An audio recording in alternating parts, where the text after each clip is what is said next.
Les coulisses de l'info, Gaëtan Helmans. Bonjour Gaëtan. Bonjour Martin, bonjour à toutes et à tous. Voilà une chaîne qui a bien vécu, d'abord appelée Ma Chaîne Sport, l'actuel SFR Sport va bientôt changer de nom. Oui Martin, et elle a été annoncée par le PDG, le président directeur général de SFR, Alain Way, lors d'une conférence de presse. Son bouquet sportif va changer de nom à la rentrée pour s'appeler RMC Sport.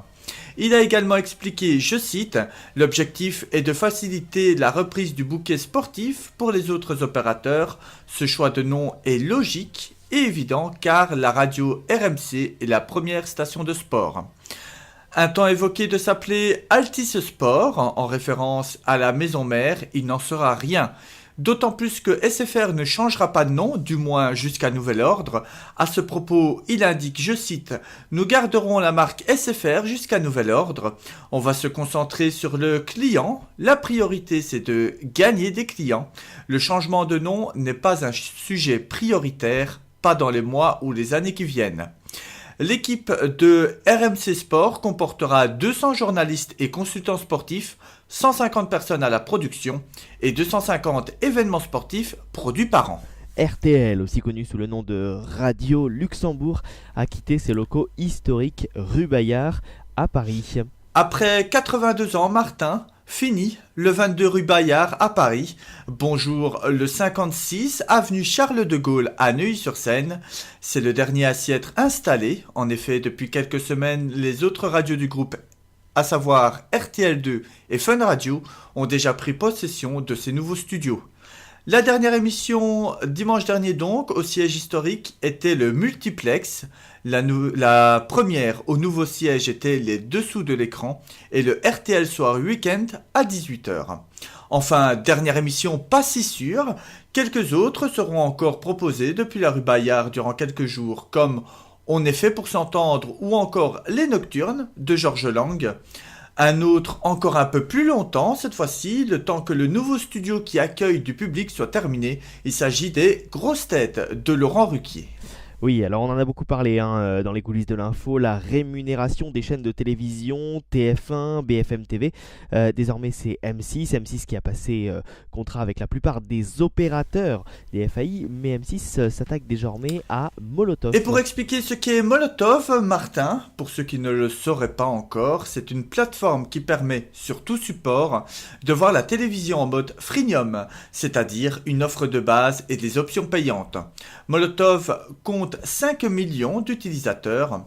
Le groupe M6 demande donc une rémunération à Molotov, mais également aux utilisateurs de cette plateforme.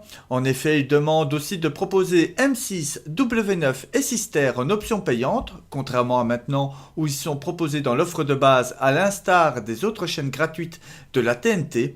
Par contre, d'autres chaînes du groupe M6 sont déjà proposées par cette plateforme en option payante. Il s'agit de Teva et de Paris Première. Le cofondateur de Molotov, Jean-Marc Denouet, déclarait au Figaro, je cite, « Il n'est pas question de payer pour diffuser des chaînes gratuites » et s'aligne donc à l'argument des opérateurs lors de précédentes requêtes similaires et d'ajouter, je cite toujours, « Si M6 est convaincu de la pertinence du modèle payant sur ces chaînes gratuites, qu'il le teste sur sa propre plateforme ». Par ailleurs, Molotov a également alerté le CSA et l'autorité de la concurrence et de la répression des fraudes. Quoi qu'il en soit, et toujours selon le Figaro, les discussions entre les deux acteurs seraient au point mort.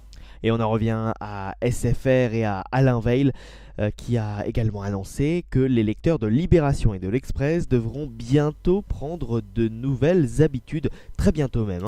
Ce mardi, Alain Way, PDG de SFR, a évoqué le futur des titres de presse L'Express et Libération. Et sur ceci, il annonce, je cite, « Notre presse écrite est en voie d'une transformation digitale basée sur le mobile et le digital first. Le meilleur contenu du web sera ensuite sur la version papier. On veut ainsi être les leaders de ce modèle.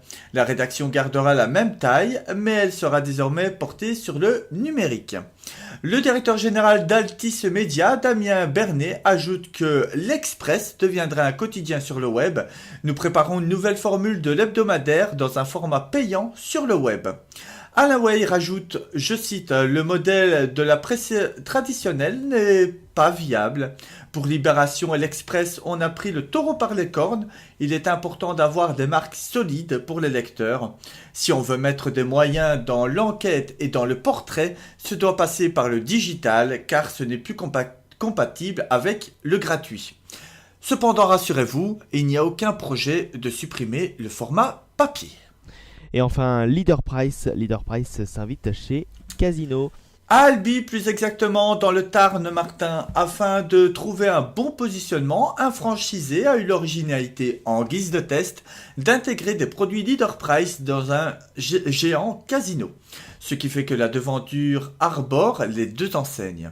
Depuis lors, l'idée a fait son chemin du côté de Casino et de ce franchisé qui possède quelques 500 magasins, notamment à Melstroit et Agen, où des rayons sont dédiés aux produits Leader Price.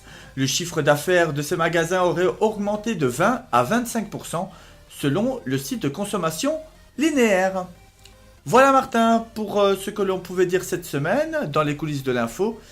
Excellente semaine à toutes et à tous et à la semaine prochaine. À la semaine prochaine, Gaëtan. À suivre sur C'est l'Info, nous rejoindrons Franck Payana avant duplex du Palais des Sports de Pau, où avait lieu cette semaine le match entre l'élan béarnais et Limoges.